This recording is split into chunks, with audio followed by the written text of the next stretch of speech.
Street food হিসেবে আমরা কিন্তু এই ছোলা ভুনা অনেক জায়গায় খেয়ে থাকি এবং এটা কিভাবে দোকানের মতো করে রান্না করবেন সেই রেসিপি আজকে শেয়ার করব। আর এটা খেতে কিন্তু খুবই ভালো লাগে। চলুন তাহলে। প্রথমে আমরা এখানে ছোলা নিয়েছি, আর ছোলা কিন্তু অবশ্যই সারা রাত ভিজিয়ে রাখবেন, না হলে কিন্তু সিদ্ধ হতে চায় না ভালো করে। আমি সারা রাত ভিজিয়ে রেখেছিলাম, দেন এখন সিদ্ধ করে নেব। সিদ্ধ করা হয়ে গেলে তারপর এখানে চুলায় একটা কড়াই বসিয়ে দিয়েছি, দেন এখানে দিয়ে দিচ্ছি 4 টেবিল চামচ সয়াবিন তেল। তেলটা যখন গরম হয়ে আসবে এখানে দিয়ে দিচ্ছি আস্ত একটা দারুচিনি, 3টা এলাচ, আর দিয়ে দিচ্ছি 2টা তেজপাতা। এখানে দিয়ে দিচ্ছি পেঁয়াজ কুচি, আমি একটা পেঁয়াজ কুচি করে নিয়েছিলাম। এখানে দিয়ে দিচ্ছি 3-4টার মতো কাঁচামরিচ। তারপর এগুলাকে কিছুক্ষণ ভেজে নেব নরম হওয়া পর্যন্ত। নরম হওয়া পর্যন্ত ভেজে নেওয়ার পর এখানে দিয়ে দিচ্ছি একটু পানি, দেন দিয়ে দিচ্ছি স্বাদ মতো লবণ, হাফ চা চামচ মরিচের গুঁড়া, হাফ চা চামচ ধনিয়ার গুঁড়া, হাফ চা চামচ দিয়ে দিচ্ছি হলুদের গুঁড়া। দেওয়ার পর সবগুলো উপকরণ একসাথে ভালোভাবে মিশিয়ে নেবেন, আর একটু পানি দিবেন, না হলে কিন্তু মশলাটা পুড়ে যাবে। দেন এখন ঢাকনা দিয়ে ঢেকে মশলাটাকে ভালোভাবে কষিয়ে নেব।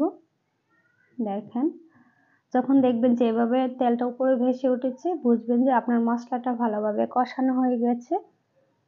এখানে দিয়ে দিচ্ছি 1 বাটি ছোলা। দেখেন কত সুন্দরভাবে সিদ্ধ হয়েছে। 1 বাটি ছোলা দিয়ে তারপর আমি এখানে দিয়ে দিব একটা আলু। আমি একটা আলু এভাবে সিদ্ধ করে নিয়েছি। আলুটা দেওয়ার পর তারপর আমরা ভালোভাবে নেড়ে ছেড়ে দিচ্ছি। আপনারা চাইলে একেবারে আলুটা ম্যাশ করে দিতে পারেন, কিন্তু আমি একটু আস্তে আস্তে রেখেছি। আর এটাকে রান্না করার জন্য এখানে দিয়ে দিচ্ছি হাফ কাপেরও বেশি পানি। পানিটা দেওয়ার পর নেড়ে ছেড়ে দিব। দেন এখানে দিয়ে দিচ্ছি গরম মশলার গুঁড়া,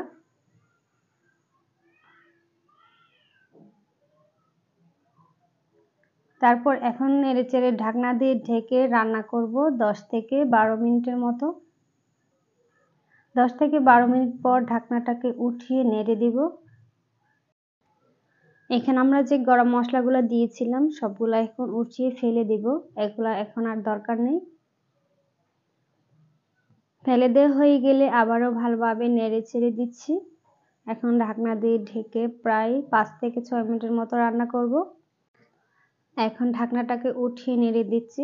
পানি কিন্তু একেবারেই টেনে গিয়েছে, আমাদের রান্না কিন্তু একেবারে শেষ পর্যায়ে। এখন দিয়ে দিব ফ্রেশ ধনিয়া পাতা কুচি। আর আমি কিন্তু এখানে চাট মশলা দিয়েছি, দেখাতে ভুলে গেছি, ভিডিওটা স্কিপ হয়ে গেছে। এখন কিন্তু একেবারে আমাদের ছোলা ভুনা শেষ, সার্ভ করে দেখাচ্ছি। দেখেন কতটা লোভনীয় হয়েছে না। স্ট্রিট ফুড হিসেবে আমাদের কিন্তু এটা অনেকেই খেয়ে থাকে। বাসায় সন্ধ্যায় কিন্তু এভাবে একটা নাস্তা বানিয়েও খেতে পারেন, খেতে ভালোই লাগে। চাইলে মুড়ি দিয়েও খেতে পারেন, এমনিতেও খাওয়া যায়। সবাই ভালো থাকবেন, সুস্থ থাকবেন। ভিডিও ভালো লাগলে ফ্রেন্ডস এন্ড ফ্যামিলির সাথে শেয়ার করবেন। আল্লাহ হাফেজ।